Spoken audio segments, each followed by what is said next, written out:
2. The slap landed at 12:47 p.m. on a Tuesday. 200 soldiers heard it. Every fork stopped moving. 2. Every conversation died. The sound bounced off the cinder block walls of Fort Linden's mess hall like a rifle crack. 2. Sharp, final, impossible to unhear. Captain Russ Delmont stood with his palm still raised, chest out, jaw set. 2. The specific posture of a man who had done this before and found it effective. The woman didn't stumble. 2. She didn't cry out, didn't reach for her face, didn't look around the room for help or sympathy or witnesses. 2. She simply turned her head back to face him. Slowly, deliberately. 2. And looked at him the way a chess player looks at an opponent who just made a catastrophic mistake without realizing it. 2. Then she wiped the corner of her mouth with one finger. "That won't be necessary, Captain." She picked up her tray. 2. Walked to the return window, set it down quietly, and left through the side door. Boots steady on the linoleum. 2. No trembling, no urgency, no drama. 200 soldiers watched her go. Delmont watched her go, too. Not one of them understood what they had just witnessed. 2.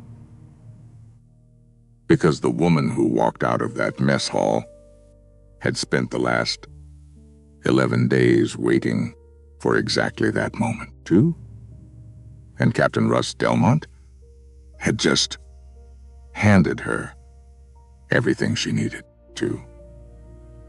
Fort Linden sat in the high desert of Doña Ana County, New Mexico, like something the landscape was trying to forget. 2. Flat, brown, unforgiving. The kind of place where the sun didn't just shine. It pressed, it pushed, too. It came down on the clay earth every morning, like a hand on the back of your neck, too. Reminding you that you were small, and the desert was not. The base had been operational for decades, too. It had seen better commanders, better years, better everything. What it had now was Captain Russ Delmont, too. And Captain Russ Delmont had decided, somewhere in the wreckage of his particular psychology, too, that fear was the same thing as respect. It was not, too. But nobody at Fort Linden had found a way to explain that to him yet. Specialist Leon Garvey had tried. Not with words, too. With compliance, too. With perfect uniform standards and early formations and yes, sir, yo, sir, and no, sir, and all the small daily surrenders that soldiers learned when they understood the climate they were living in, too. It hadn't worked. 3 weeks before the Tuesday in the mess hall, too,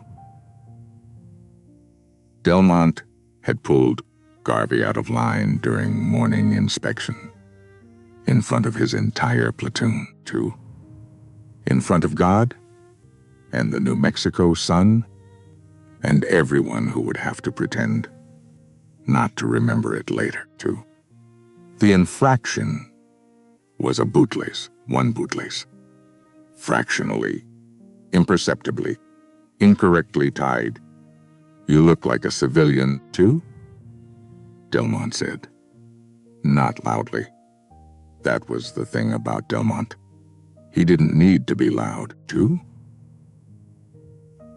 His voice had that particular quality of controlled contempt that carried further than shouting. Two, you look like someone who wandered in off the highway and put on a costume. Garvey stared straight ahead. Push-ups, two, specialist. Until I'm tired of watching you. Except Delmont didn't get tired. That was the other thing about him, too. Garvey pushed until his arms gave. Hit the ground. Pushed up again. Hit the ground, too. The clay was hot enough to feel through the uniform. His platoon stood perfectly still. Nobody moved, too. Nobody said anything, because they all knew the arithmetic of this situation. The arithmetic was brutal and simple, too. If you spoke, you became the next problem. And nobody wanted to be the next problem. Garvey pushed until he couldn't, too. Then he pushed some more, too. Sergeant Major Calvin Pruitt watched from 40 yards away, too. 26 years in the Army had given Pruitt the kind of face that didn't telegraph much. It was a useful face, too. He'd cultivated it. But behind the stillness, behind the squared jaw and the steady eyes, too, Calvin Pruitt was running calculations. He'd seen officers like Delmont before, too.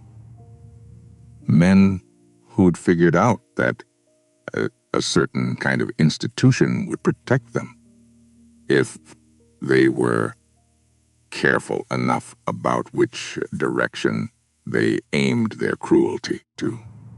Downward? Always downward, never up, too. Because downward meant the people absorbing the damage had the least power to document it, report it, make it stick, too. Delmont aimed downward with precision, and Pruitt had watched it work for 18 months, too. Complaints filed and disappeared. Soldiers transferred before their accounts could be verified, too. A staff sergeant who'd asked one careful question about protocol and found himself reassigned to a post so remote it barely had running internet, too. The message had been received. Loudly, repeatedly, keep your head down. Stay quiet. The Army will handle it, too. Except the Army at Fort Linden was Delmont. And Delmont was handling it to his own specifications, too. Pruitt watched Garvey finally stop moving. Watched the kid stay down. Watched Delmont turn away without a word, too. Without a second look, like the specialist on the ground wasn't worth the energy of a conclusion. 26 years, too. Pruitt turned and walked it toward the mess hall. Not because he was hungry, too. Because something in him needed to be inside a building for a minute. Needed walls, too. She was already there when he arrived, sitting at a table near the east windows. Alone. Tray in front of her, too. Coffee going cold at her elbow. No uniform insignia. No name tape. No rank visible, too. Just standard issue fatigues pulled off a shelf somewhere. Clean but not pressed. Hair pulled back, too. Gray threading through it generously. Mid-40s. maybe two. Hard to tell with people who'd spent their lives in institutions. They aged differently, too. Carried their years in their eyes instead of their skin.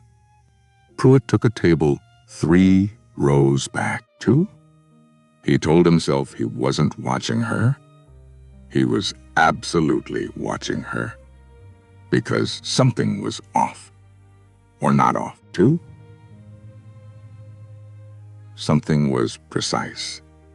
And precision in a place built on controlled chaos had a particular flavor.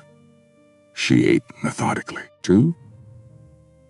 Not with the distracted efficiency of someone getting through a meal. With attention, too.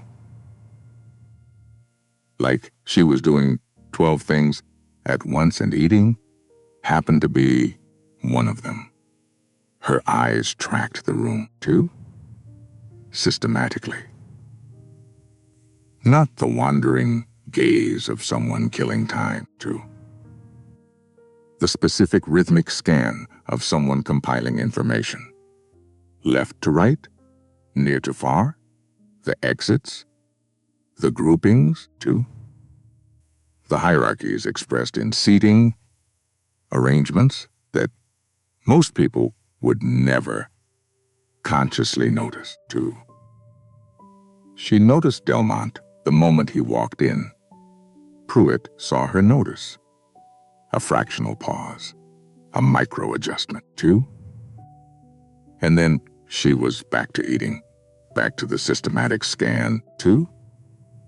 Except now Delmont was a fixed point in the pattern she was building.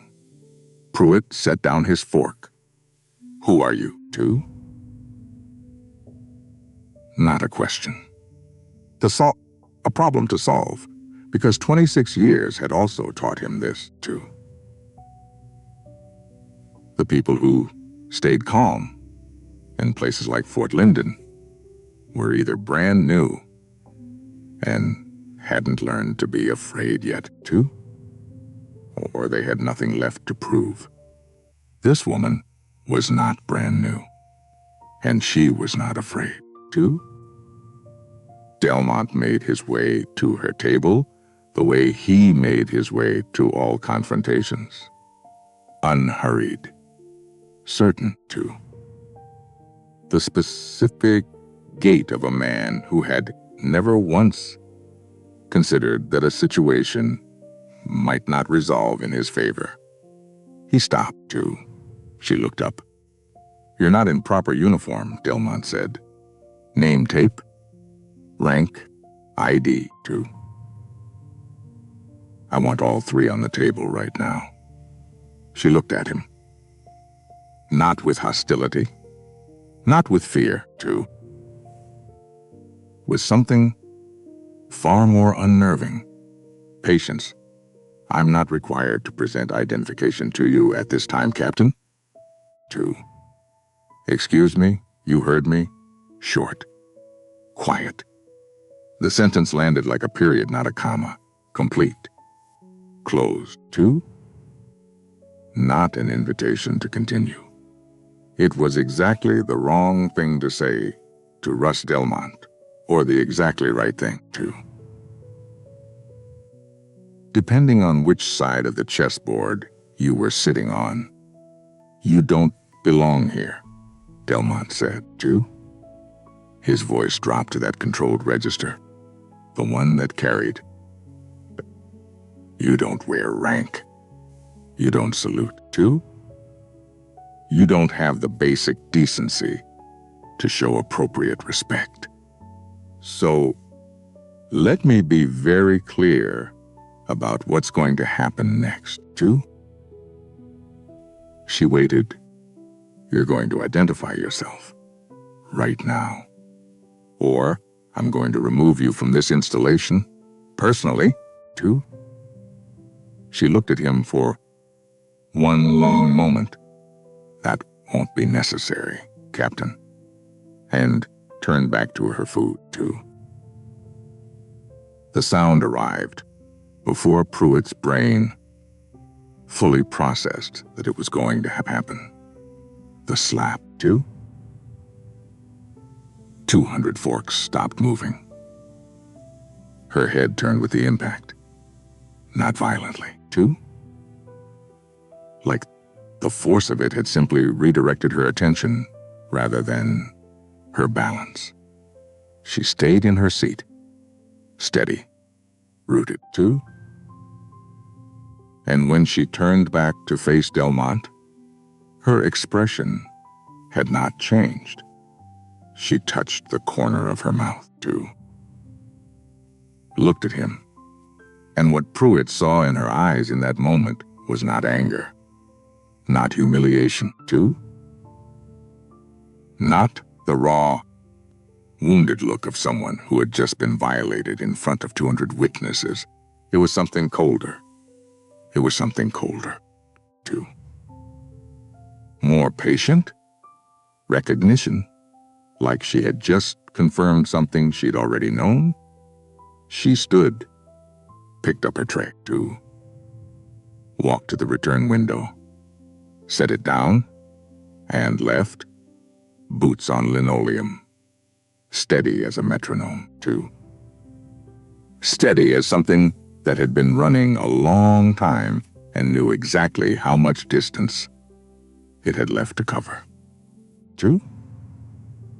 Pruitt was already standing, too. He found her at the perimeter fence, hands in her pockets, too. Looking out at the runway where C-130 was taxiing through the heat shimmer. She didn't turn when she heard him approach, too. "You okay?" Pruitt asked. "I'm fine." That was something to watch. I imagine it was. Pruitt studied her profile, too. Sharp jaw, still eyes, the way her shoulders held. Not tense, not relaxed, but settled. Like weight-bearing walls, too. "You going to report him?" "I don't need to. He assaulted you in front of 200 witnesses. That's criminal." "I know, too." "Then it's already in motion," she said. "Yes, Sergeant Major." Pruitt stopped. She still hadn't looked at him, too. Hadn't once glanced at his uniform. "How do you know my rank?" Now she turned, and there it was again. That flicker, too. Not warm, not cold. Something patient and complete, and entirely unconcerned with his confusion, too. "Because I've been at this installation for 11 days, she said. "And I've been paying attention, too." She looked back at the runway. "Go finish your lunch. Things are about to get complicated, too." Pruitt stood there for a moment, heart moving faster than it had any reason to, too. He'd been in the Army long enough to recognize a storm. Not the kind that announced itself. The quiet kind, too.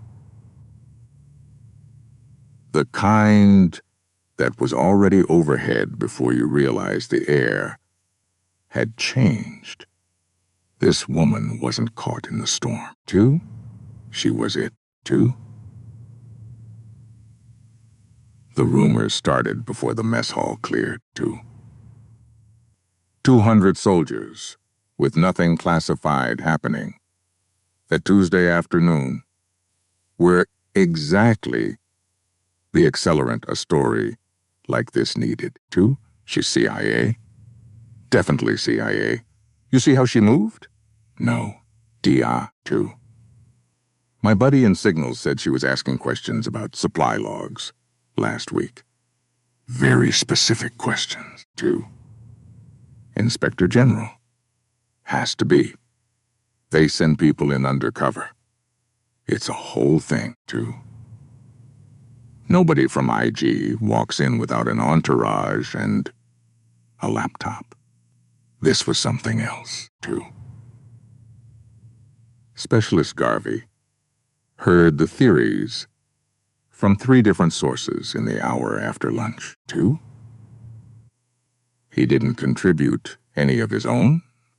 He sat on the edge of his bunk, in the barracks, elbows on knees, too, and thought about the woman's face when Delmont's hand connected with it.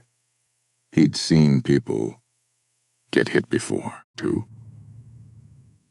He'd been hit before, and the thing that happened to a face, when it happened, that involuntary fracturing, too. That split-second collapse of composure before the reconstruction, that was universal, too. He'd never seen anyone who didn't do it. This woman hadn't done it, too. She'd absorbed it and looked back at Delmont like she was updating a ledger. Garvey pressed his palms together, too. 3 months ago, he'd filed a complaint through proper channels, the way the handbook said, the way his recruiter said, too. The way everyone said until you actually tried to do it and discovered that the channels ran straight into a wall with Delmont's name on it and Colonel Calder's signature underneath, too. The complaint had disappeared in 8 days. He'd been on latrine duty within 2 weeks. He'd told himself, "You tried to. You did, and where to? You did what you were supposed to do.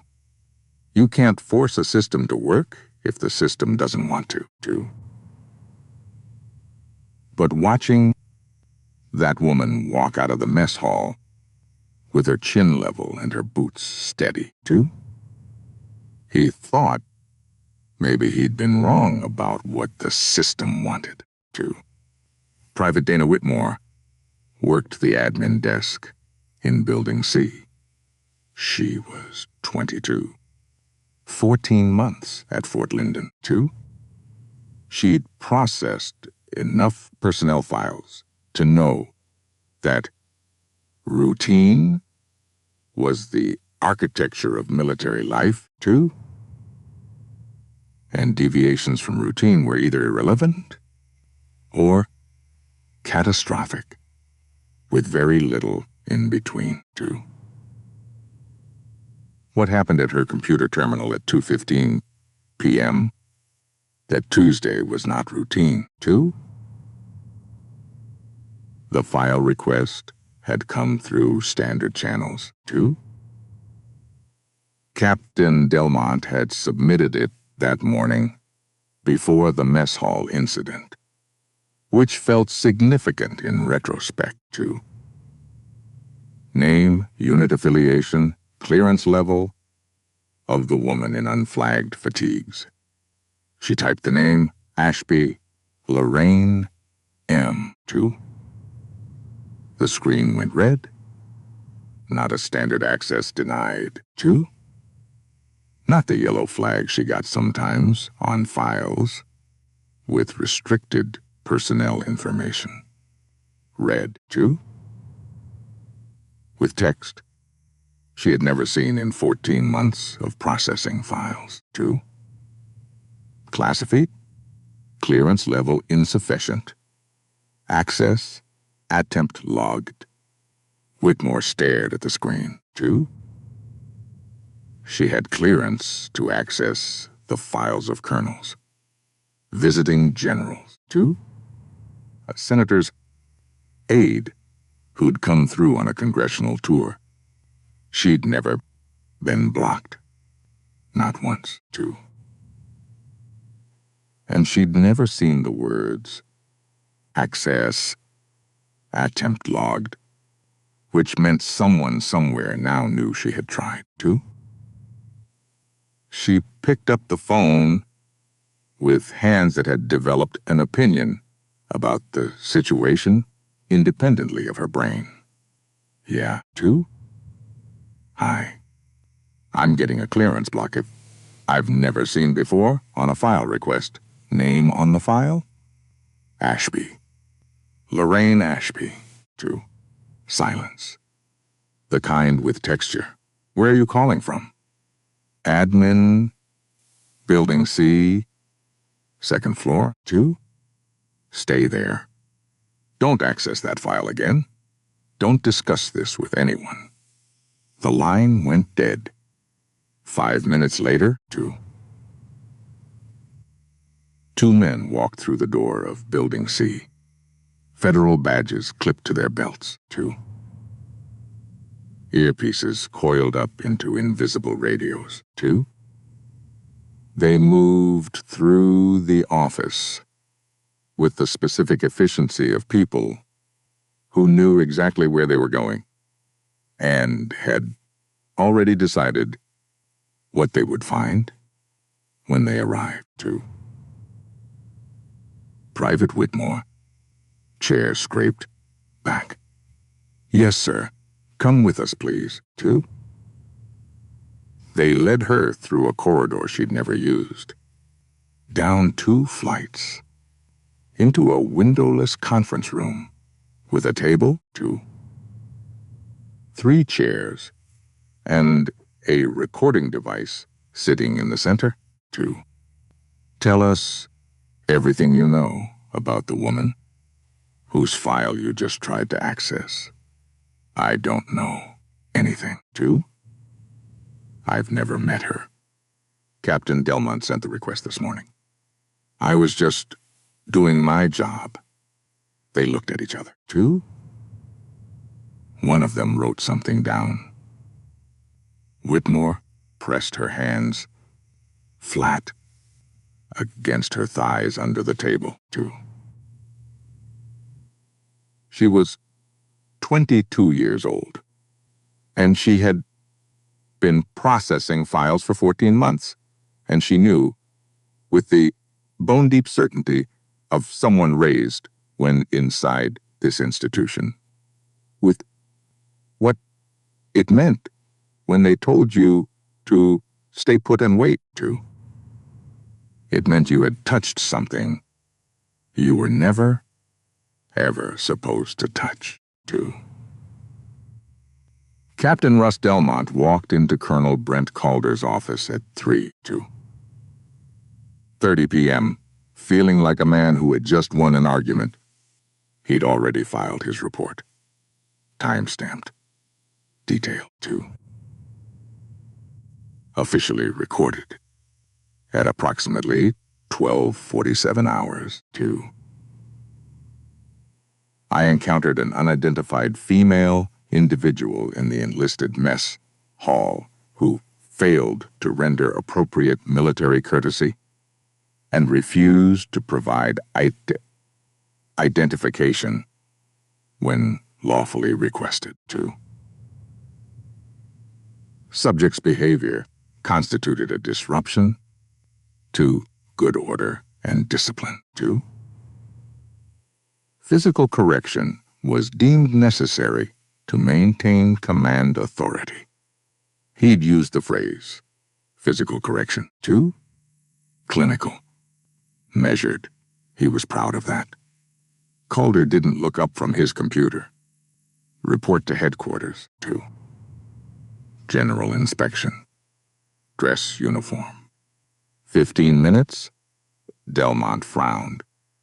What kind of inspection, 2? The kind where you don't ask questions, Captain, 2. The walk across the quad felt longer than usual. Soldiers passed him. A few saluted, 2. Most looked through him in a way he registered but couldn't immediately interpret. Blank faces, 2. Eyes down a half-second too quickly, 2.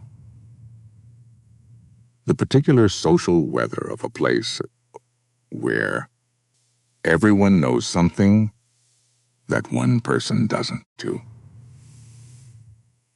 He went into the headquarters building and stopped. The hallway was lined with people he didn't recognize, too. Dark civilian clothes, federal credentials, earpieces, too. They stood with the absolute stillness of people who had been in enough rooms to know how to make their presence felt without moving, too. He reached Calder's office. The door was open. Inside, Calder sat behind his desk, face the color of old paper, too, jaw clenched. The look of a man who had just been told something terminal. And across from him, too, 3 men in dress uniforms, 3 men with stars on their shoulders. Delmont's stomach dropped through the floor, too. Captain Delmont. Calder's voice had been evacuated of everything that usually lived in it. Come in. Close the door, too. Delmont obeyed, hands at his sides, spine straight, too. Training, overriding the thing in his brain that was making a great deal of noise. One of the generals stepped forward, too. Tall, silver-haired, 3 stars on his shoulder, too. A face that had made decisions that sent people to war and lived with it and kept going. Captain Delmont, too. Do you know who you struck in the mess hall this afternoon? Delmont opened his mouth. Sir, too. She didn't identify herself. She was out of uniform. She refused to. Answer the question, Captain. Silence. No, sir. Too. I don't know who she is. The general's expression didn't shift. Not by 1 degree, too. Her name is Brigadier General Lorraine Ashby, Deputy Inspector General for the Department of Defense, too, sent here under direct orders from the Secretary of the Army to conduct an unannounced inspection of this installation and its command structure. We, too? The room tilted. Delmont's mouth opened. No sound came out. General. She's a general. She's a 2. You struck a 2-star general officer in front of 200 witnesses, too. That is a violation of the Uniform Code of Military Justice. It is assault on a superior officer, too. It is conduct unbecoming. And depending on what this investigation uncovers about your command history, too, it may be the least serious charge you face. 2 agents appeared at Delmont's elbows. One held out a hand. 2. Delmont unholstered the M9 with fingers that had stopped feeling like his. Handed it over. Then the access badge. 2. The ID card. The phone. Everything that said he was someone handed over in 30 seconds, 2. They walked him out through the hallway, past soldiers who stood very still and watched, past Pruitt, 2, who stood near the far wall with his arms crossed and his face expressing nothing whatsoever, past Whitmore, 2, who watched from the admin office doorway with an expression that might have been a great many things at once, 2. The door of the holding facility closed behind Delmont with a sound like punctuation, 2.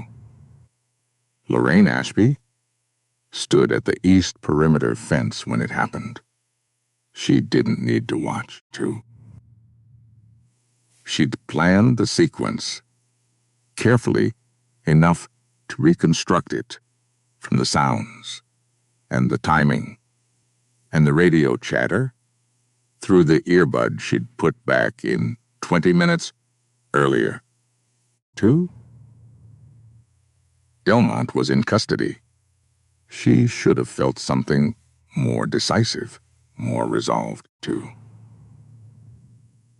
11 days of careful positioning had built toward this moment, but all she felt, too. Standing at that fence, with the New Mexico sun pressing down on her shoulders, was tired, too. Not the acute tiredness of a hard day. The accumulated kind. The kind that didn't respond to sleep, too. She reached into her pocket, her phone. Rachel's contact. She didn't open it, just held it, too. Rachel was 31 years old and lived in Portland and worked as an accountant and had a very well-organized life, and never, too, ever talked about the Army. 8 years ago, Rachel Ashby had been a lieutenant at Fort Carson, Colorado, sharp, too, focused, too. The kind of officer who read the regulations, not because she was required to, but because she wanted to understand the architecture of the institution she'd chosen to serve. 2. She'd filed a complaint against a superior officer. Documented, corroborated, by the book, 2. The complaint had been processed, reviewed, and quietly buried in 11 days, 2. Rachel had been transferred to Elmendorf Air Force Base in Alaska within 3 weeks, 2. Remote enough that rebuilding the social infrastructure of a career was functionally impossible. 14 months later, 2, she'd separated from service. No ceremony. No sending off, 2. Just the paperwork and the silence and the long flight home to Portland, 2. Lorraine Ashby had been a colonel when it happened. Senior enough to know the landscape, 2. Not senior enough to reshape it. She'd been promoted twice since then. She thought about that sometimes, 2. What 2 more stars actually bought you. Whether the answer was this. Standing at a fence in New Mexico, 2. Watching a catastrophic small man get walked out of his own command in handcuffs, 2. Knowing he was the smallest piece of a much larger problem she'd barely scratched the surface of, 2. She put the phone back in her pocket. She hadn't called Rachel when she'd taken this assignment, 2. Hadn't told her daughter where she was going or why, 2. That was partly operational and partly something she didn't have words for yet, 2. She wanted to bring Rachel something real, not proof that the system worked. Rachel knew the system too well for that, 2. Something smaller and more honest. Proof that some people inside it refused to look away. She wasn't there yet, 2. She turned from the fence. Captain Simone Hatch was waiting 20 feet back, tablet in hand.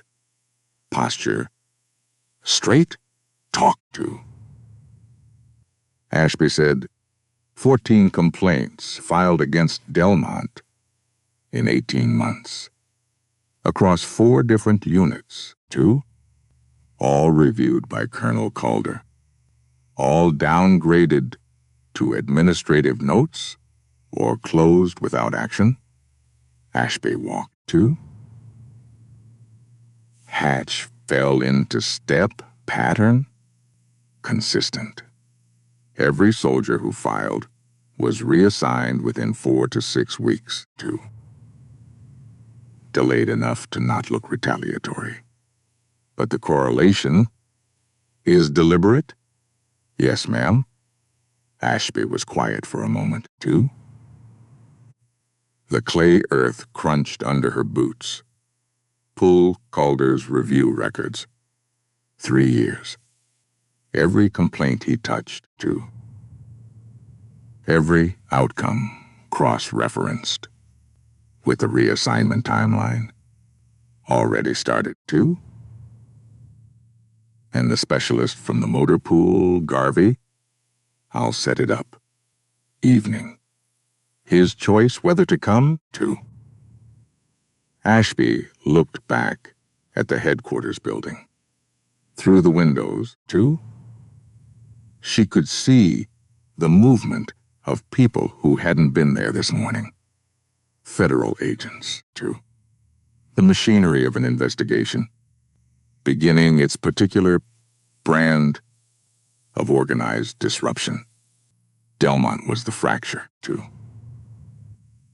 Calder was the structure that had held the fracture in place, too. But structures like this, the kind that buried 14 complaints across 18 months with surgical consistency, didn't build themselves, too. Someone had designed the architecture, too. Someone knew exactly how long to wait before a transfer stopped looking retaliatory, too. And that person's was not Brent Calder. She walked toward the headquarters building. Steady, measured, too.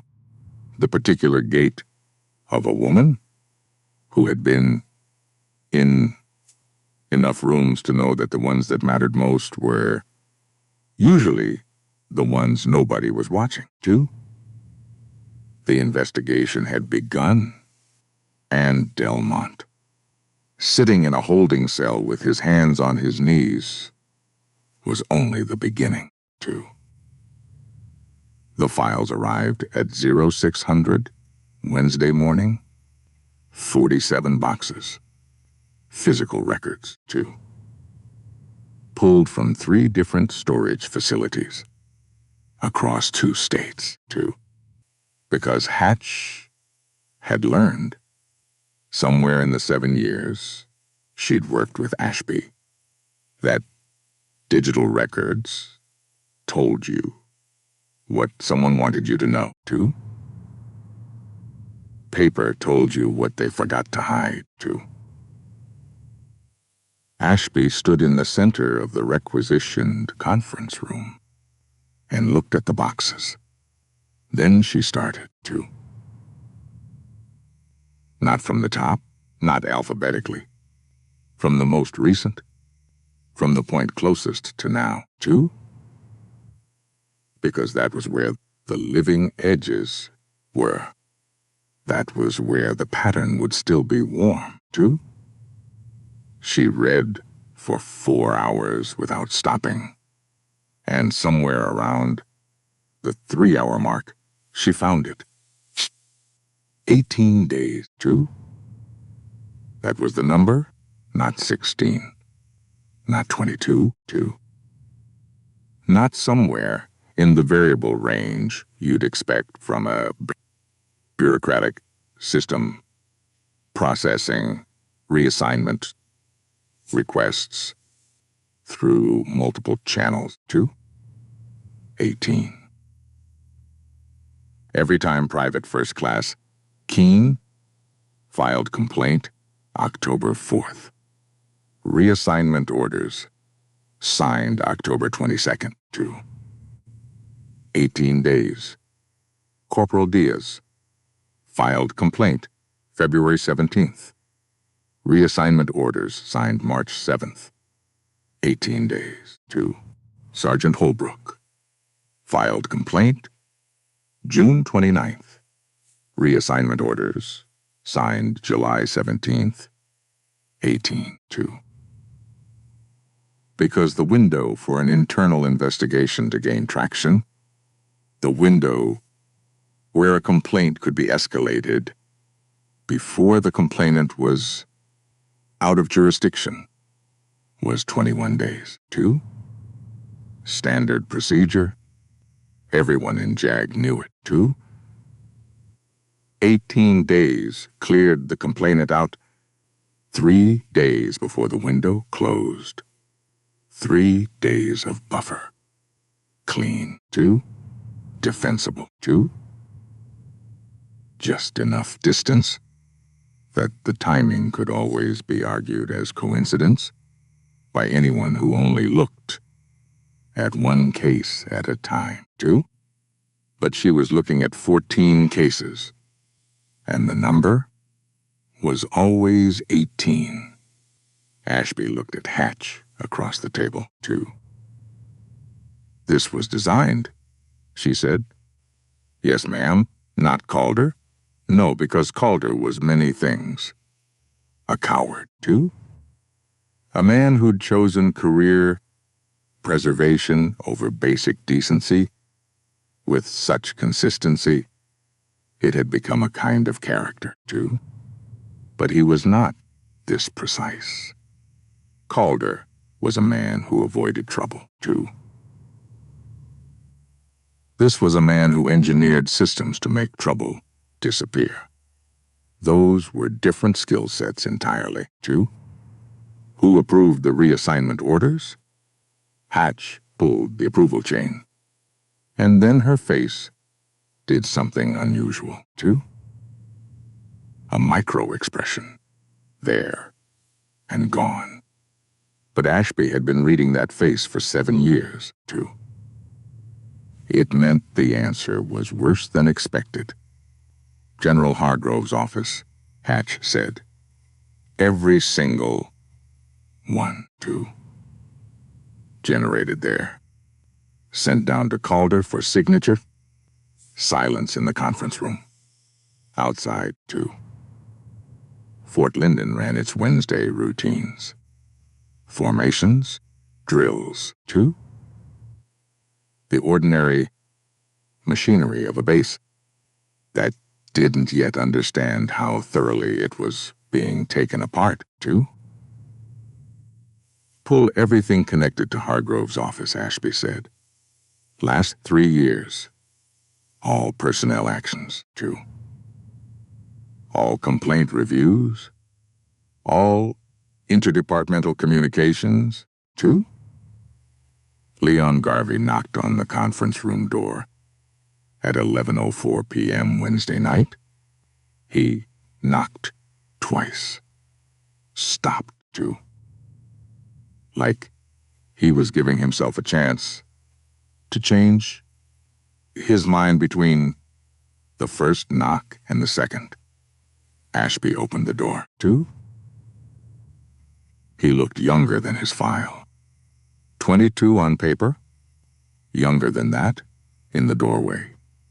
Shoulders slightly in, 2.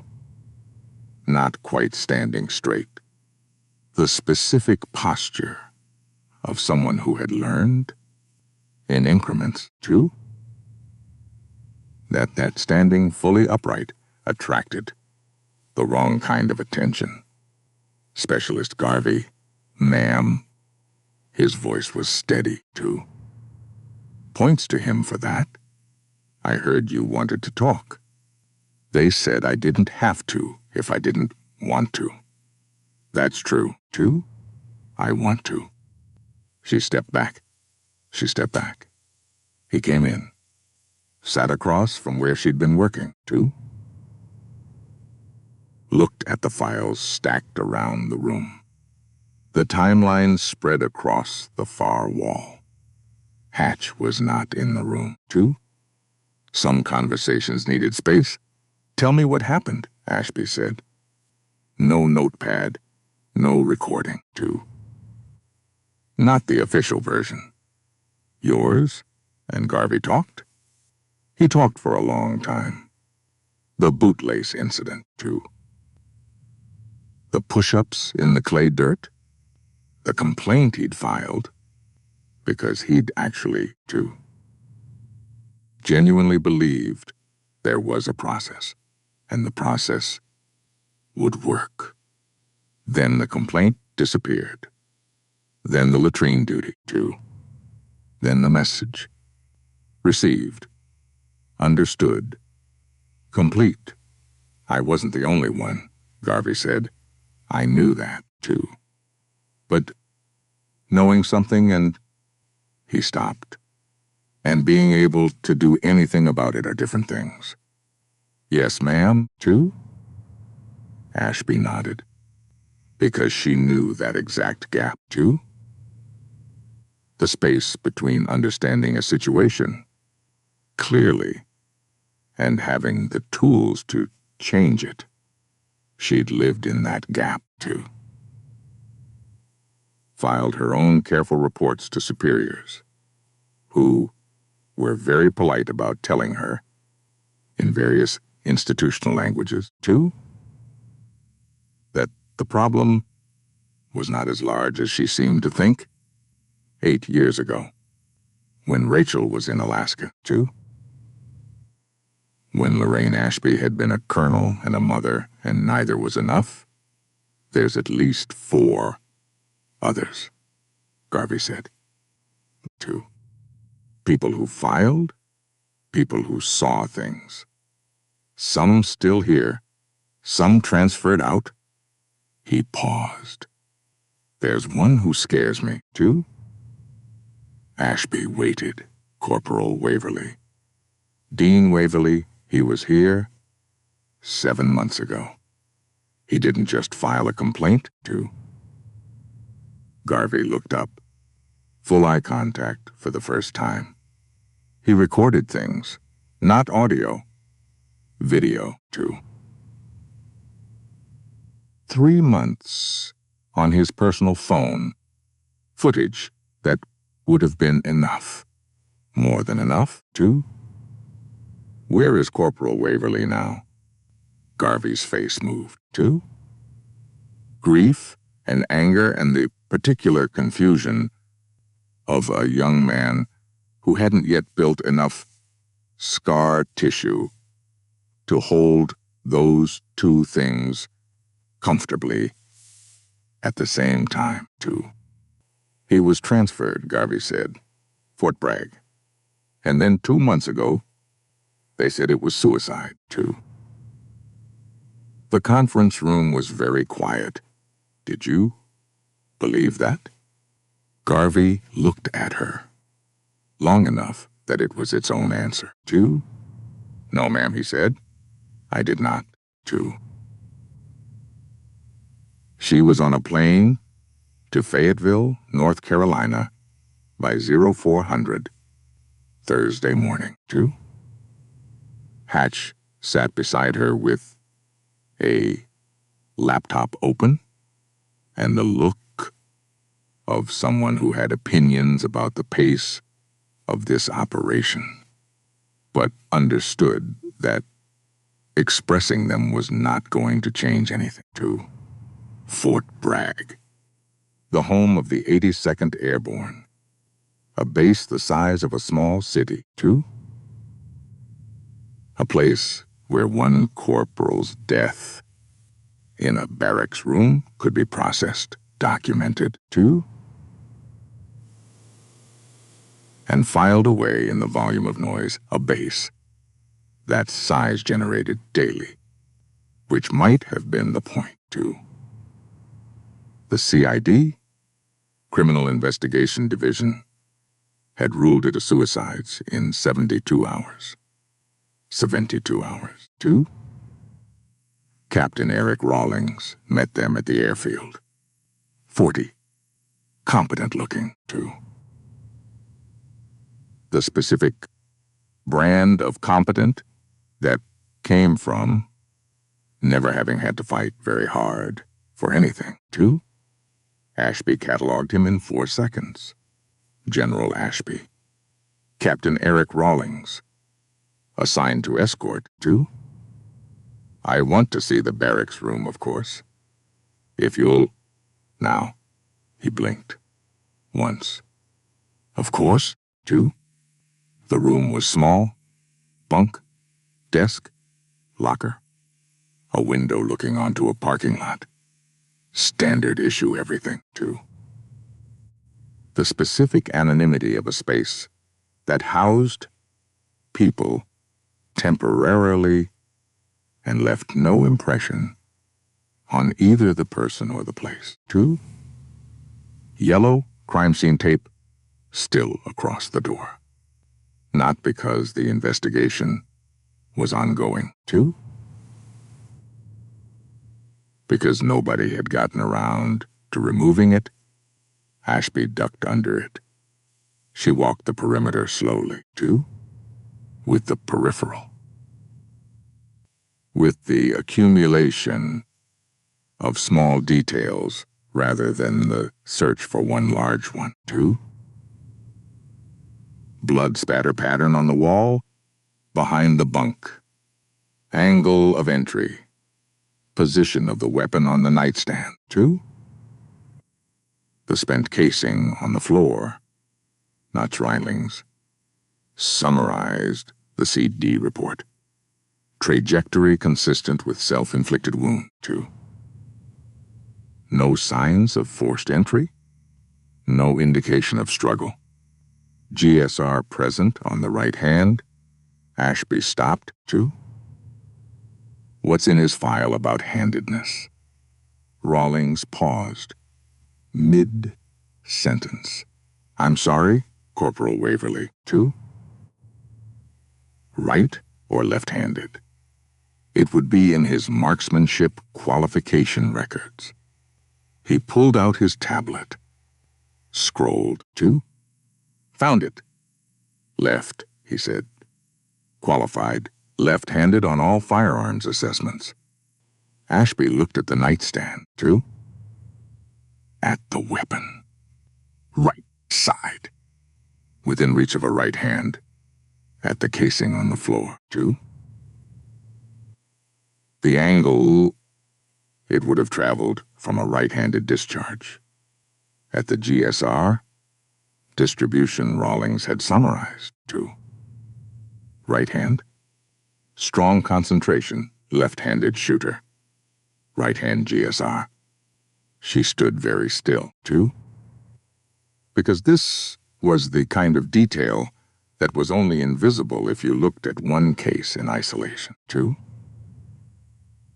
if you came in expecting a conclusion and worked backward from it. Two, if you processed the paperwork in 72 hours and moved on because Fort Bragg generated next things at a rate that made thoroughness feel like a luxury. Two, or if someone had designed it to be missed, Captain Rawlings. Two, I need the full barrack security footage for the week before Corporal Waverly's death. Every camera. Every angle. Two, 2 hours. He left.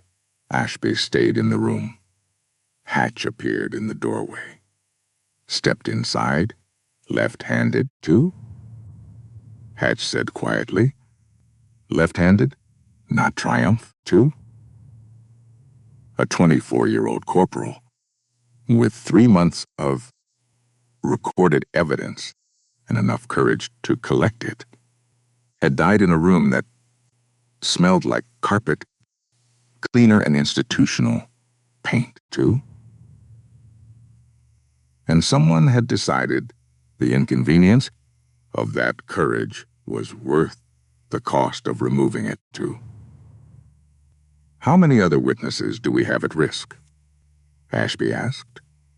I'm already checking. Two, the footage review took 4 hours because the system had a gap 5 minutes. 9:30 p.m. to 9:35 p.m. Two, the night Waverly died. System glitch, the technical sergeant explained apologetically. 1, 2. It happens maybe once a month. Just pull the log for the last 6 months, Ashby said, 2. Every gap in this building's coverage, the log came up. 7 gaps in 6 months, 2. 6 of them clustered in a way that looked genuinely random. One of them was 9:30 to 9, 2. 35 p.m. on the night Dean Waverly died. That one did not look random. That one looked like practice made perfect, 2. She sat in a hotel room in Fayetteville at 1 a.m. Thursday night. Spread on the bed. The desk, 2. The floor beside the desk, because she'd run out of desk. Hatch had gone to her own room an hour earlier, 2. Ashby sat on the edge of the bed, 2. And thought about a 24-year-old corporal who'd spent 3 months recording things on a personal phone because he believed that documenting the truth was the same as being able to use it, too. She reached for her phone, Rachel's contact. Her thumb hovered. She did this sometimes. Not calling, just hovering, too. It was cowardly. She knew that. Lorraine Ashby was not generally a coward, too. But this one particular category of reaching toward her daughter. 8 years of hovering. What would she say? Hey, 2. I'm in Fayetteville. I found a dead kid who didn't die the way they said, 2. I'm building a case that goes higher than anything I've dealt with before, 2. And I'm doing it partly because of what happened to you. But I haven't told you that, 2. And I don't know how to tell you that without making your pain into my motivation instead of your own experience. Too much, 2. Too honest. Or not honest enough. She put the phone down, sat in the quiet of the hotel room. The air conditioner hummed, 2. A knock at her door. She checked through the peephole. Hatch, still dressed, holding 2 coffee cups, 2. Looking like someone who had been sent to sleep and found it categorically impossible. Ashby opened the door, 2. I couldn't, Hatch said simply. Neither could I. Hatch came in, set 1 cup on the nightstand, 2. Sat on the floor beside the files, because there was nowhere else to sit. Pulled her knees up, 2. Looked at the organized chaos of the room. They didn't talk for a while. Just the coffee. Just the hum, 2.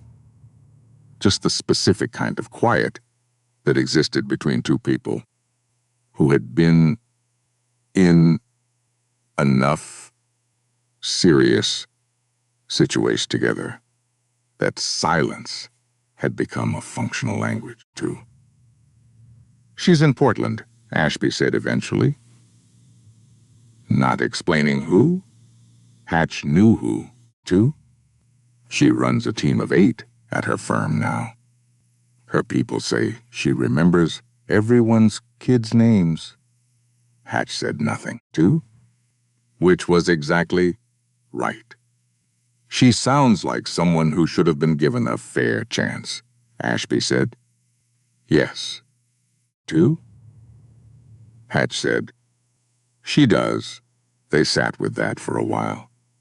Then Ashby picked up the next file, and they kept working, 2. She was back in the files by 4 a.m., not looking for new information. Organizing what she had, 2. Building the architecture of it. The visual representation that turned a pattern from a feeling into a proof. 2. 14 complaints at Fort Linden. 18-day window. Hargrove's office at every approval point. 2. 1 dead corporal at Fort Bragg. Left-handed. Right-hand GSR. 5-minute camera gap. 2. 72-hour closed investigation. 2. She built the timeline on the hotel room wall with sticky notes and a piece of twine hatch. Produced from her bag. 2. It looked like chaos. It was not chaos. It was a system. And systems had architects. Her phone rang at 5:47 a.m. 2. Unknown number. She answered General Ashby. A pause. Not the pause of someone collecting themselves. 2. The pause of someone observing a kind of protocol. 2. I think it would be in both our interests to discuss the direction of your current investigation. Male. Older. 2. The specific register of someone accustomed to being the authority in every room. 2. You're going to need to tell me who I'm speaking to, Ashby said. No. The voice said simply. I really don't. 2.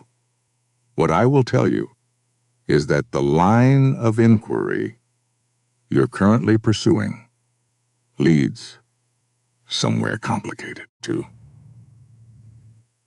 And some complications are better left unexamined. I've found that complications usually benefit from examination. 2. General. A pause.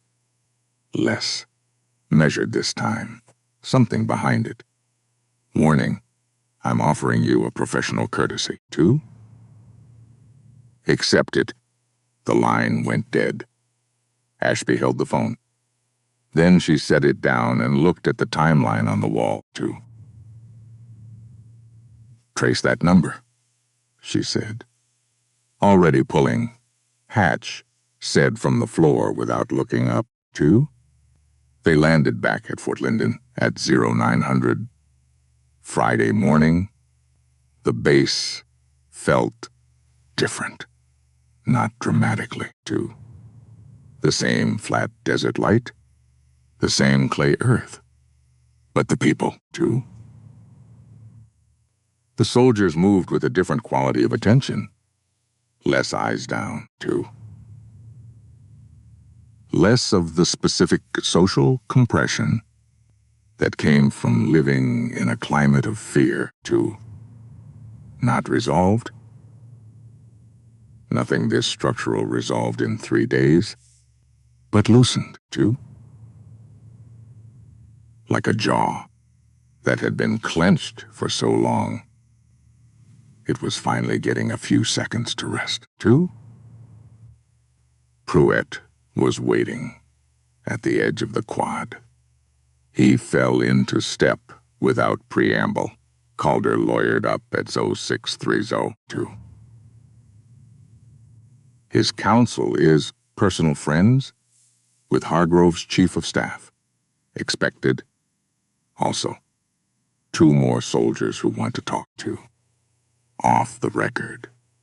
Same as Garvey, same timeline. Similar. Both transferred back to Linden in the last 6 months. 2. Ashby stopped walking.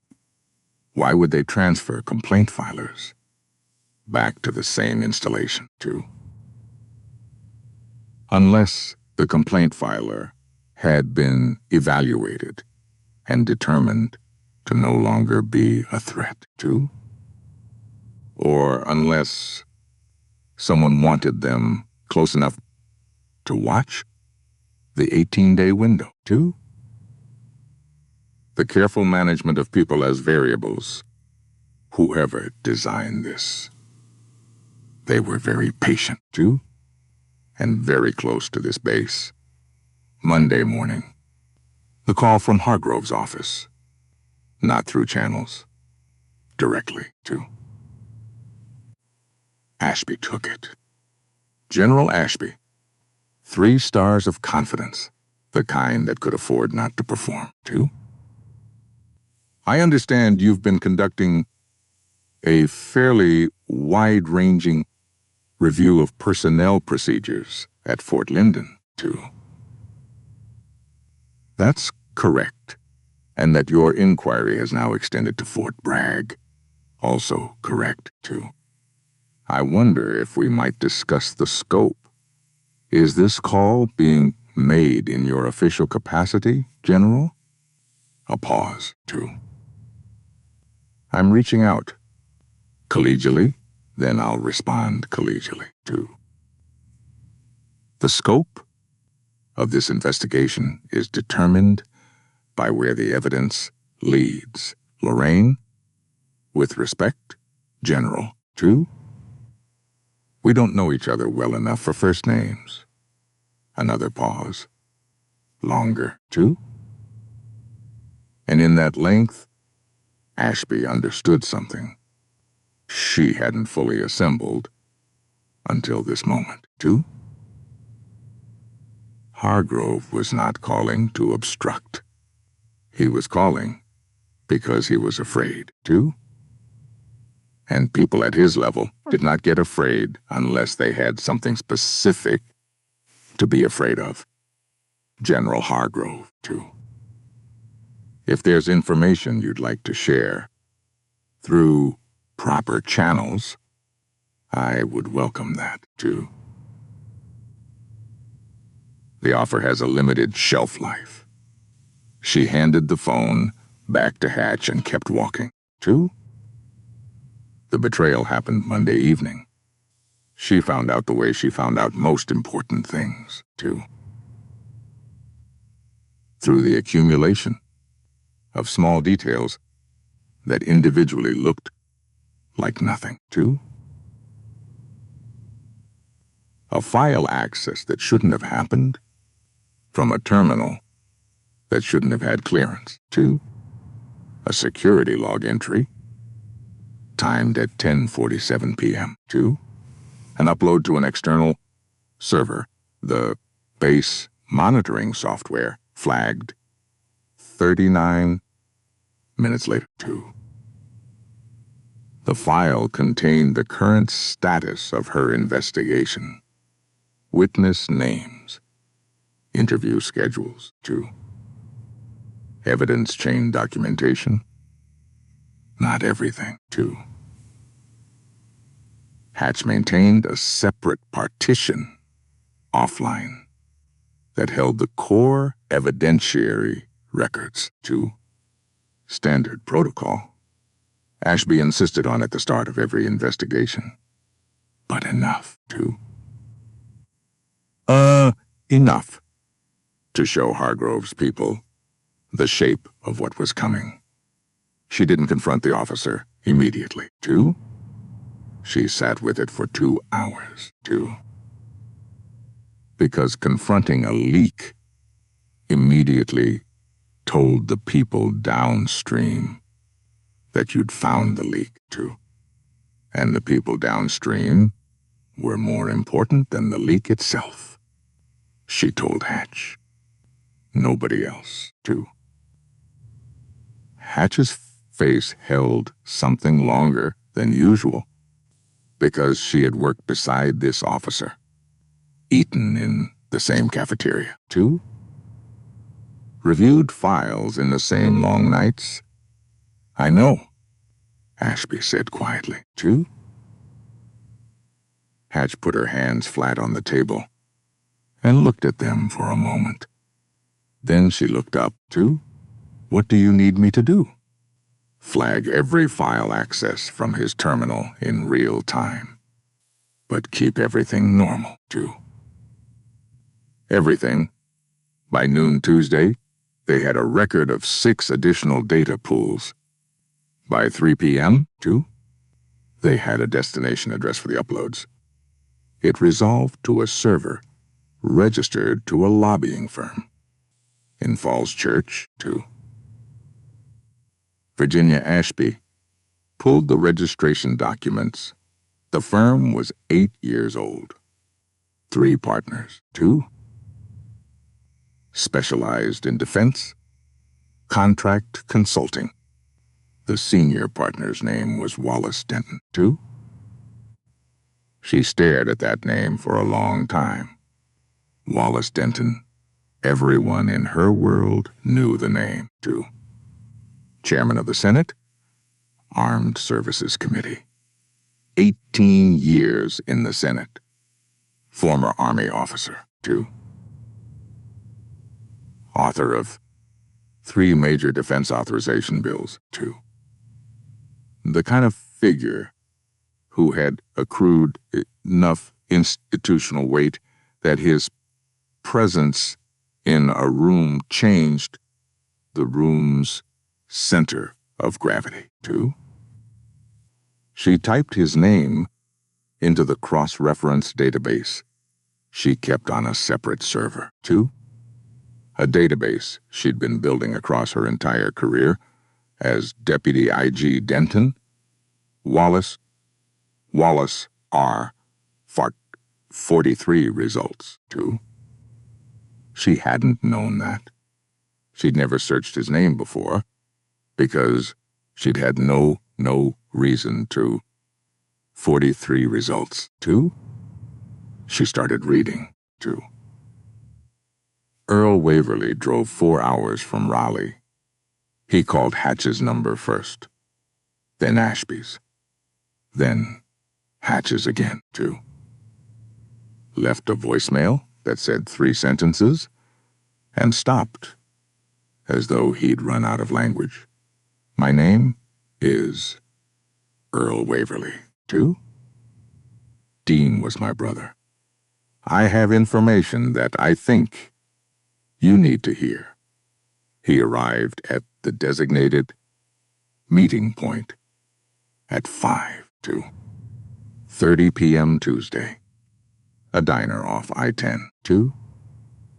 The kind of place that had been there long enough that the vinyl booths had shapes worn into them by decades of specific human weight, 2. He was 53, broad.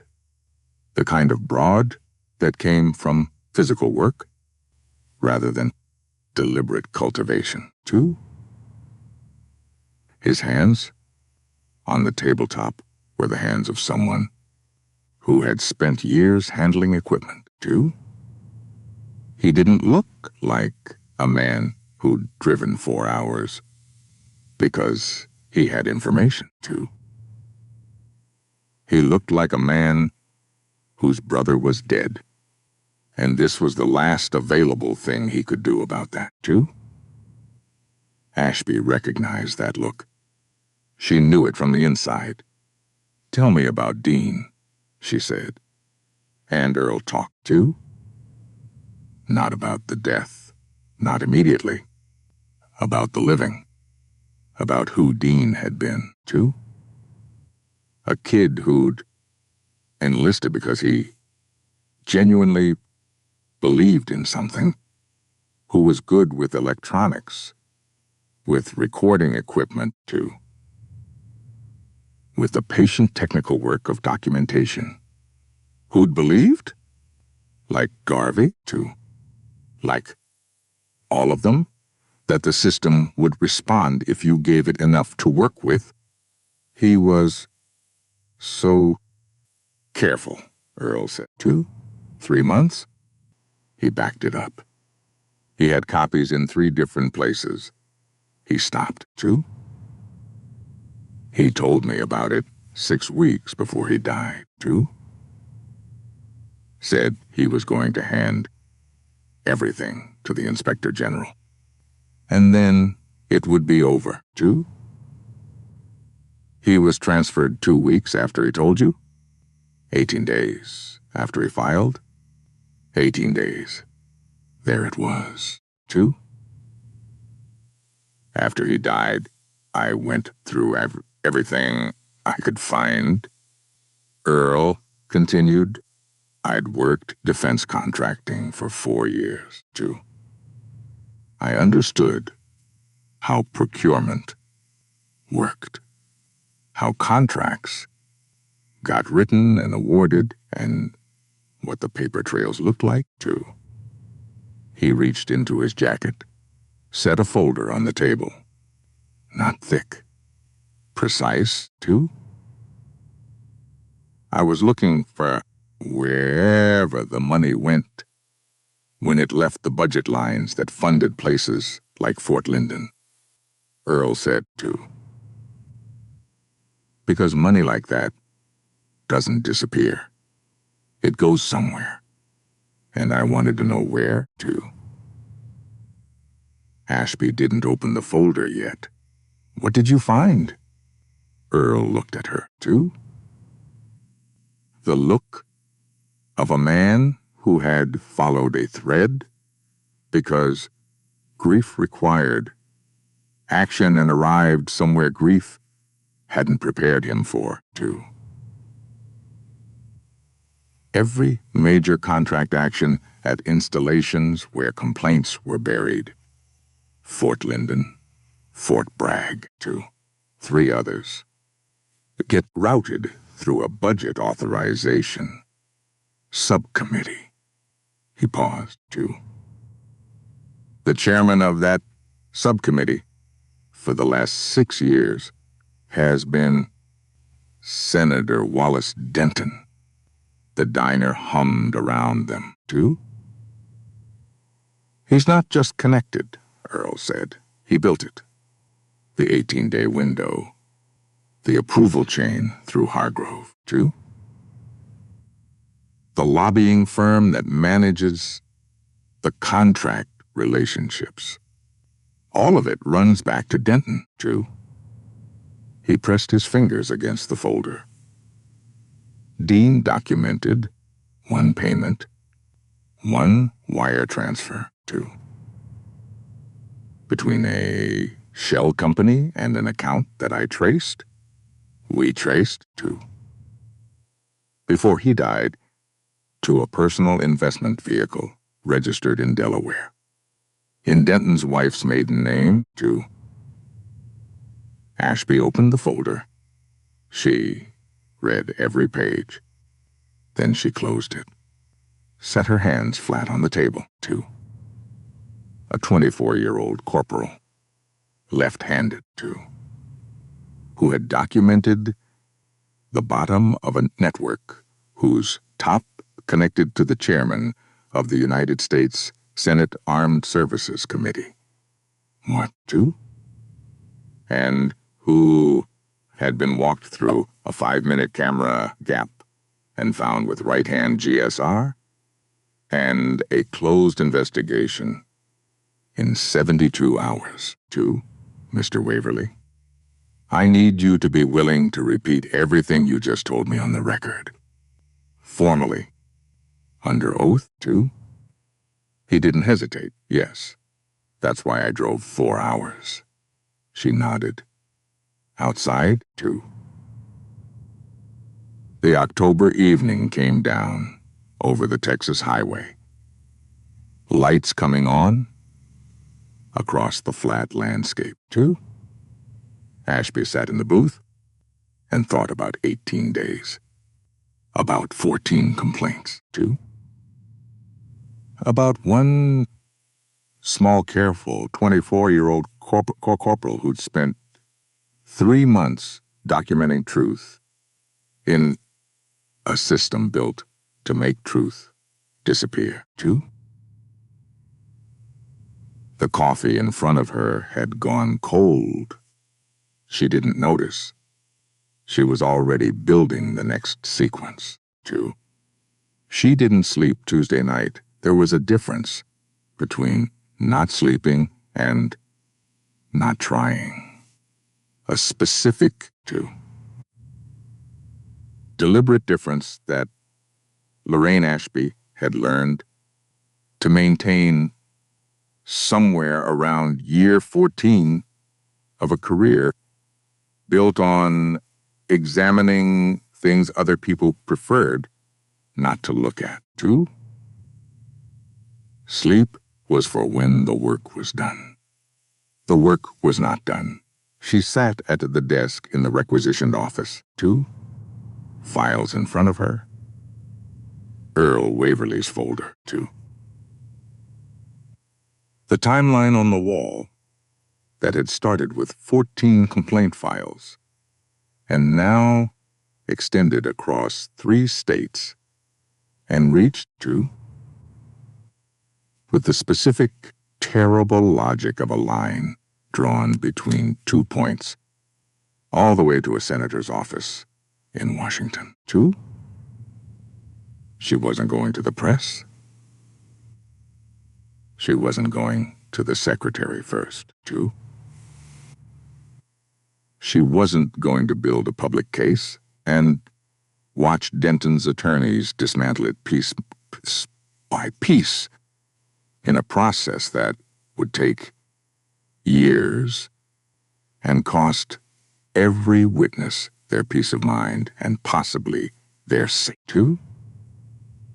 She was going to force a hearing, public, immediate, unannounced, not her hearing. 2.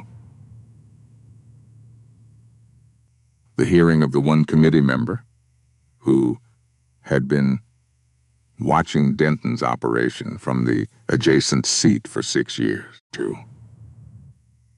Senator Patricia Holloway, ranking minority member of the Armed Services Committee. 2.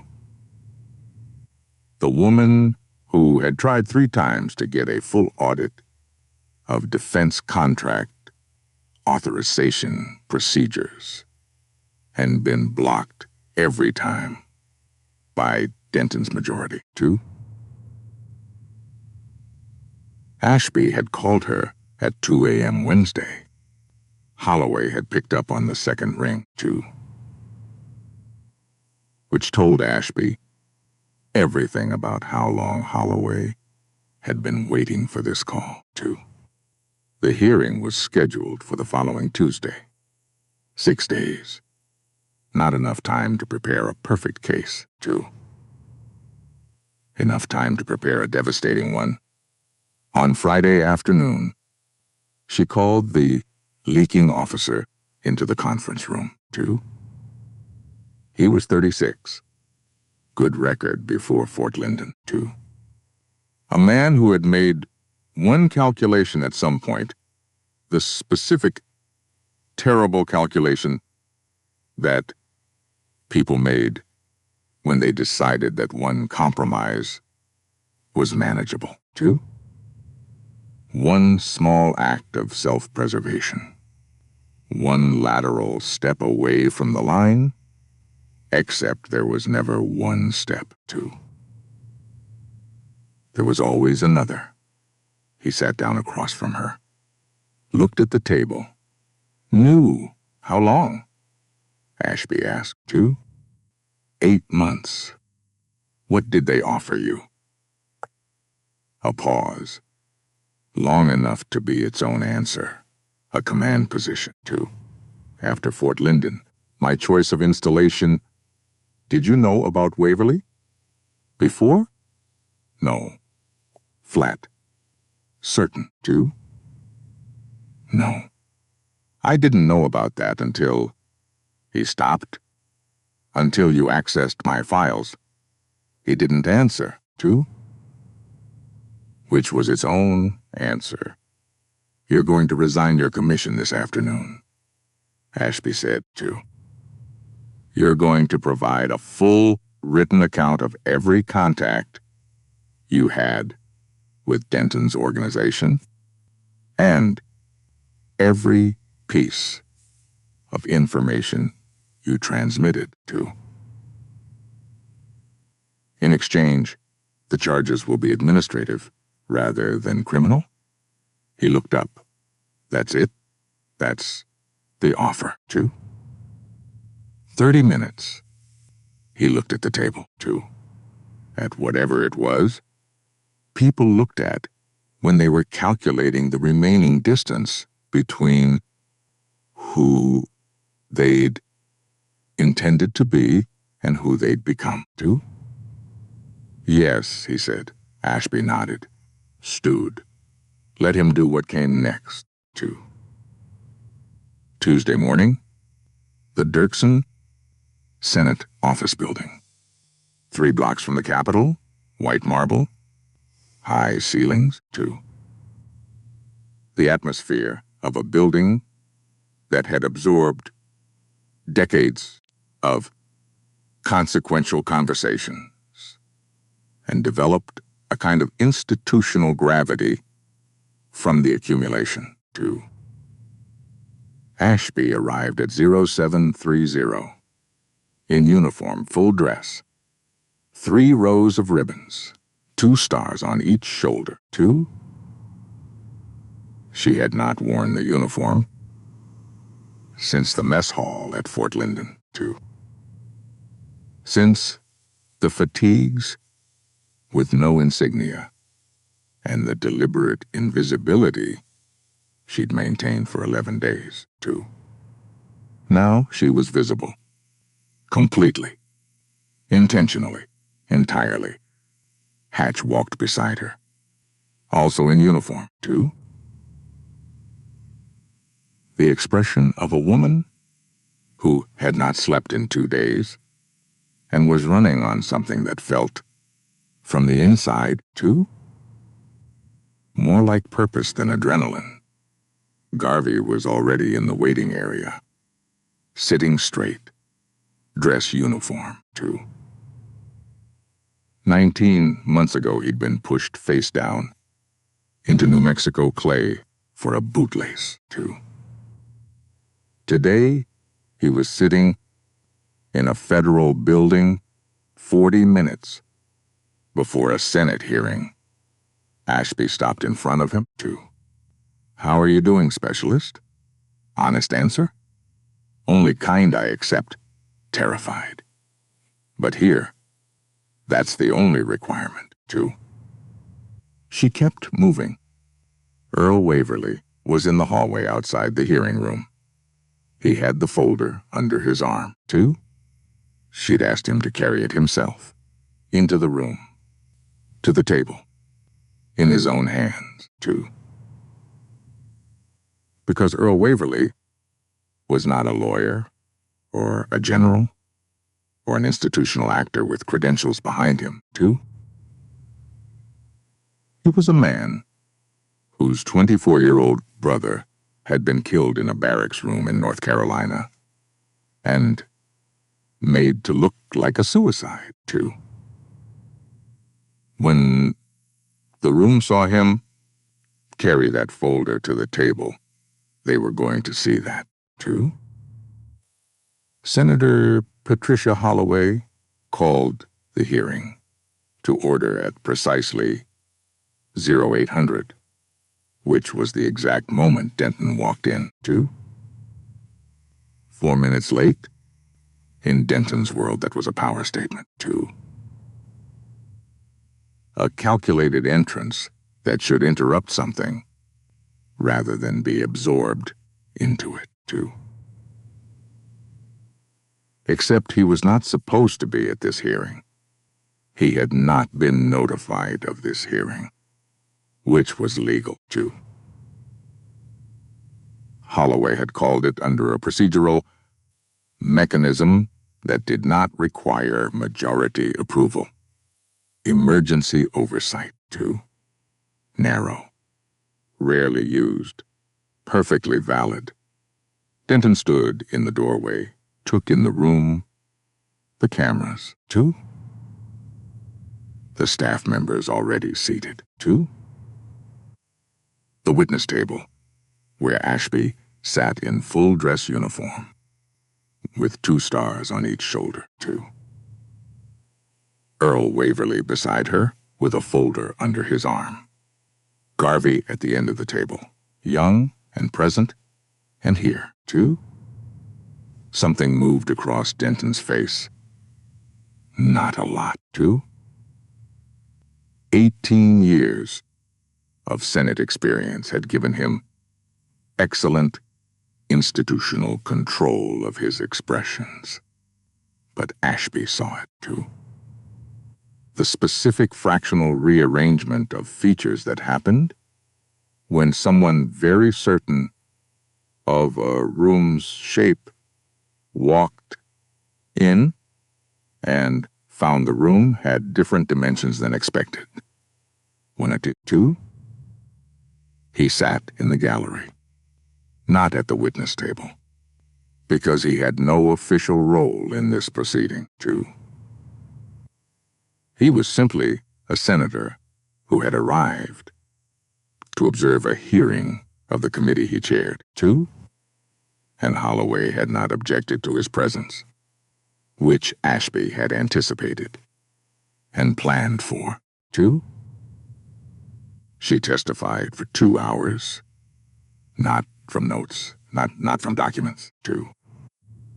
From memory and sequence and the disciplined clarity of someone who had spent 3 weeks building a structure and a dead corporal and an 18-day pattern that repeated with the precision of something engineered. 2. She laid it out in order: Fort Linden, the complaints, the 18-day window, 2. Hargrove's office at every approval point, 2. The way the machine had run for years without friction, because it had been designed to eliminate friction, 2. The senators asked questions, some sharp, some the questions of people still orienting to what they were hearing, 2. Ashby answered everyone. Then Garvey testified. He was not a polished witness, 2. He was a 22-year-old specialist who said exactly what had happened to him in the language he actually used, 2. Precise, unadorned, 2. The specific dignity of someone who had decided to tell the truth and found the truth sufficient without embellishment, 2. The room was very quiet during his testimony. Not the performed quiet of professional attention, 2. The genuine quiet of people hearing something they could not unhear. And then Earl Waverly. He sat at the witness table, 2. Folder in front of him, hands flat on either side of it. He talked about Dean, not about the evidence. Not yet, 2. About Dean, who he'd been, what he'd believed, the 3 months of careful documentation, 2. The absolute faith that the system would respond. The room held its breath, 2. He called me the night before he was transferred. Earl said he was nervous, but he was sure, 2. He said he had everything he needed. He said it was going to be over soon. He stopped, pressed his hands flat, 2. Kept going. 18 days later, he was at Fort Bragg. 2 months after that, I got a call saying he was dead, 2. He looked at the panel. My brother was left-handed. The GSR was on his right hand, 2. The investigation was closed in 72 hours. He opened the folder, slid the first page toward the microphone, 2. And when I went looking for where the money went, 2. When I traced the contract, authorizations and the budget, approvals and the consulting fees, and the wire transfers, 2. He slid the next page. Every line led back to the same place. He looked up, and he looked directly at Denton, 2. Not at the panel, at Denton, sitting in the gallery, 8 rows back. To this committee, Earl said, to the authorization subcommittee. To its chairman, the room erupted. Not loudly. Not the way rooms erupted in films. More like a pressure change. The collective shift of 200 people processing a statement that had just landed with the weight of documented fact. Denton sat very still. His chief of staff leaned toward him. Denton put up one hand. A small gesture. Stop, His chief of staff stopped, and Denton looked at the witness table, at Earl Waverly, at the folder, at the pages already in front of the microphone. Holloway called for order. The room settled. Senator Denton, Holloway said, with the particular pleasant neutrality of someone about to do something they'd been looking forward to for 6 years. As a member of this committee, and given the documentation just entered into the record, would you like to make a statement? Denton looked at Holloway. Long beat, The beat of a man running out of moves. And knowing it, I'll be conferring with counsel, he said, and sat back, and said nothing else, And in that silence, in the specific quality of a powerful man, choosing silence in a public room, the hearing found its conclusion without requiring any further testimony, Because when you had built a machine to make things disappear, and someone had documented the machine, and every document was now in the congressional record, and on every camera in the room, and 40 minutes from being on every news network in the country, Silence was not protection. Silence was confirmation, The FBI arrived at Denton's home in Georgetown at 9:47 p.m. Tuesday. Ashby was not there for it, She was in a hotel room in Washington, finally eating something that required actual silverware, Watching cable news with the volume low enough that she could hear the sounds of the city outside, The breaking news banner appeared at 9:52 p.m., Senator Denton taken into federal custody. Members Chairman faces charge. Then the footage, Exterior shot. Dark coats. The purposeful movement of federal agents doing their jobs. Denton coming out, in civilian clothes. No coat, despite the November cold, Moving the way very powerful people moved. When they realized their power had a boundary, they had just reached, The handcuffs. The walk to the vehicle. The door closing, Ashby watched. She ate her dinner. She didn't feel triumphant, She hadn't felt triumphant once in 3 weeks. What she felt, watching the door of the federal vehicle close on Wallace Denton, was something closer to the absence of a weight she'd been carrying. So long, she'd stopped noticing it was there, Not victory of a specific stage, Her phone lit up. Unknown number. She almost didn't answer, too. But curiosity was a difficult habit to break. She picked up silence on the other end, just breathing, too. Then a voice she didn't expect and immediately recognized. Delmont, calling from the holding facility, too. Not attempting to manipulate. Not attempting to negotiate, too. The voice of a man who had run out of everything that had made him feel like a man for 20 years, and was sitting in what remained, too. I saw the news, he said. Ashby said nothing.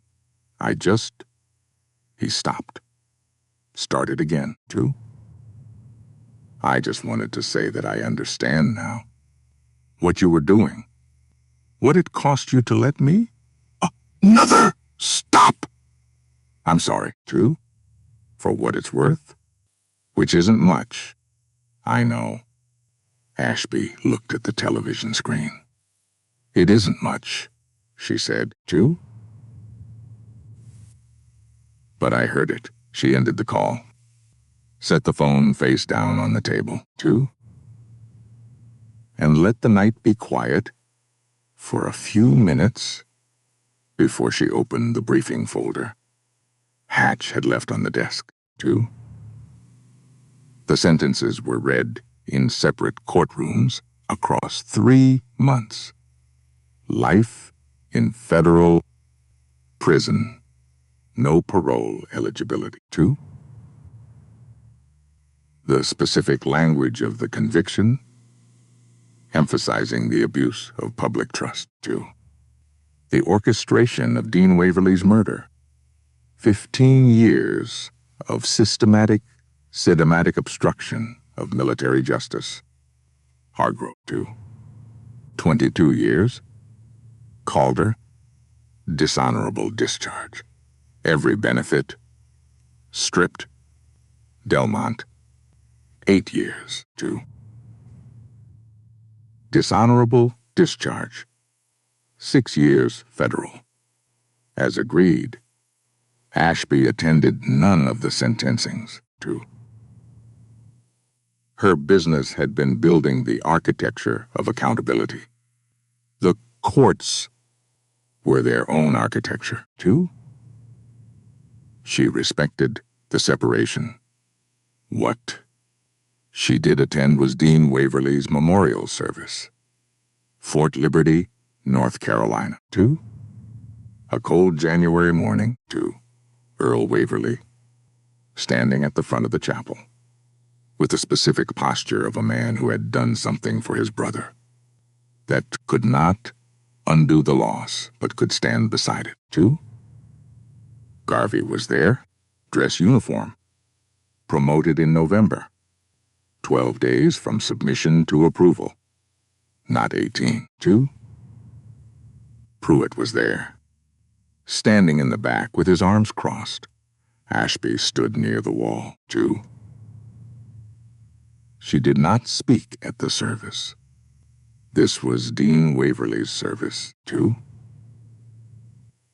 Not a moment for the machinery of what his death had produced. He deserved a room full of people who were there for him, too. After the service, Earl found her in the parking lot. He didn't say anything immediately, too. Just stood next to her, looking at the January sky over North Carolina, too. The specific white-gray of a season that couldn't decide between cloud out and cold. He would have liked you, too. Earl said, finally, he did the hard part, Ashby said. He documented it. He kept copies, too. He made it impossible to disappear even after. She stopped. Even after they disappeared him. Yes. Earl nodded, too. Tucked his hands into his coat pockets. Does it actually change anything? He asked. Really change, too? She thought about that. Really thought. Not the reflexive optimism she could have reached for. The actual answer, too. The next Dean Waverly, whoever that is, whenever that is, has a better chance of being heard, she said, too. That's something. It's not everything, but it's something, and the something matters. Earl was quiet, too. He believed it could work, he said, that the system could do what it said it would do if someone made it, too. He was right, too. The promotion ceremony was small. Her choice. The room held 20 people. Family. Colleagues, too. The people who had been in the specific rooms that mattered. Hatch was there. Also promoted. Garvey was there, too. Sergeant now, too. Still with that quality. The standing up straight quality that came when a person had done something that cost them something and turned out to be right, too. Earl Waverly was there, standing in the back with his coat on, too. The chairman of the Joint Chiefs pinned the third star on her shoulders, too. After the ceremony, she found a moment with Pruitt in the hallway. Fort Linden, she said. Honestly, too. It's like a different base. Fraser runs it like the regulations were written for a reason. Soldiers file complaints, too. Things get investigated. Outcomes happen. He paused. People are still adjusting to the idea that that's normal, too. Going to take time, but it's running. It's running. That evening she called Rachel.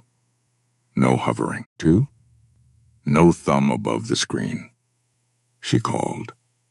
Rachel picked up on the second ring. Mom? Hey. I watched the hearing, too? Rachel said. All of it. Mom? Is that why you took the assignment? It's part of why I took the assignment. Yes. A beat, too? Longer. You should have told me. I know. I would have wanted to know. I know that, too. Ashby looked out the window, too. The Washington evening settling over the city, too. I didn't want you to feel like your experience was the reason I was doing it, too. Instead of the reason I should have been doing it years earlier. Silence. I'm a little mad, Rachel said finally, too. That's fair, too. But I also watched you sit in front of those senators in your full dress uniform and say out loud that Dean Waverly was left hand and the GSR was on his right hand and the investigation was closed in 72 hours, too. A pause. And I thought, that's my mother. That is exactly my mother. When did you get 3 stars? Rachel asked, too. This afternoon? Mom, it happened fast. You could have led with that. I'm leading with it now, too. And then Rachel laughed. The specific laugh that Ashby had been hearing for 31 years, too. The one that started in the chest and arrived, surprised at its own existence. The one she hadn't heard in 8 years, too. She sat on the edge of the hotel bed and listened to her daughter laugh, and did not cry. Almost, but not, too. Tell me about Portland, Ashby said. Tell me about the 3 stars, Rachel said. So they did both, too. 3 weeks after the promotion, Ashby, arrived at her new Pentagon office at 0630. The door opened at 0700 to a woman she didn't recognize. 60s. 60s, civilian clothes chosen with deliberate care. 2. She held her coat folded over one arm. In the other hand, a small sealed envelope. General Ashby? Yes. 2. My name is Constance Waverly. Dean was my son. Ashby stood. Not out of rank protocol. 2. Out of the specific human recognition that this woman had walked into this building carrying something that deserved to be received standing up. 2.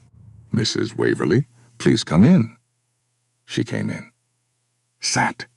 Set her coat on her lap. Earl told me about you, she said. 2. About the hearing. About everything you found? She paused. I wanted to say thank you in person, 2. Your son was the one who documented it, Ashby said.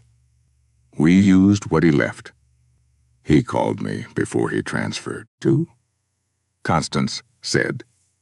He said he thought it was going to work, that the system was going to work. He was right, 2. Not fast enough. The words landed where they landed. No, Ashby said. Not fast enough.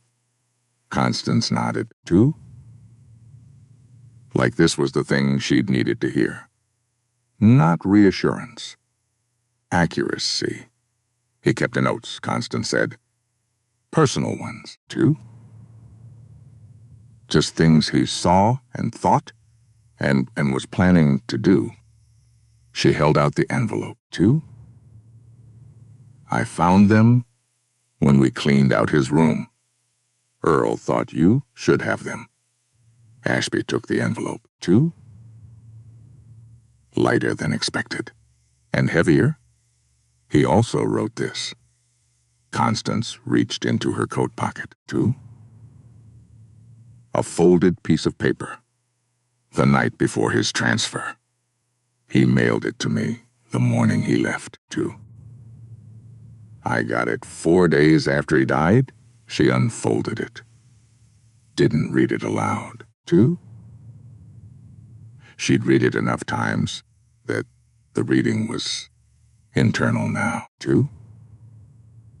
She held it open long enough for Ashby to see the handwriting. Careful. Left-leaning, left-handed, 2. Then she folded it again. Kept it. Because that part was hers. It was very hard to raise a child who believed in things, 2. Constance said, You never stop worrying, but you never stop being. She stopped. Proud is not the right word, 2. It's not big enough. She left. Ashby sat for a long time after the door closed. Then she opened the envelope, 2. Dean Waverly's handwriting. Left-leaning, careful, notes, observations, 2. Dates and unit designations and the patient documentation of someone who had understood that truth needed to be organized to be useful, 2. And at the bottom of the last page, circled, in different ink, added later 7 words, 2. Someone has to make the system work. Ashby read them twice. Then she set the page down, 2. Picked up the first file from the top of the stack. Fort Carson, Colorado. A complaint filed 3 weeks ago, 2. She started reading. Outside the Pentagon, Washington moved through its morning, 2. The Potomac ran cold and silver under a February sky. The city ran on its own logic, too. The specific, large, indifferent machinery of a place that processed consequence without always noticing it, too. Inside the building. On the third floor, too. A general with 3 stars and a stack of files and 7 words from a dead 24-year-old. Working, too. Because someone had to, because the work was never finished. Because finished was never the point, too. The point was the next file, and the one after that. And the specific refusal, day after day, too, to look away from the thing that was right in front of you and needed to be seen. She turned the page and kept going.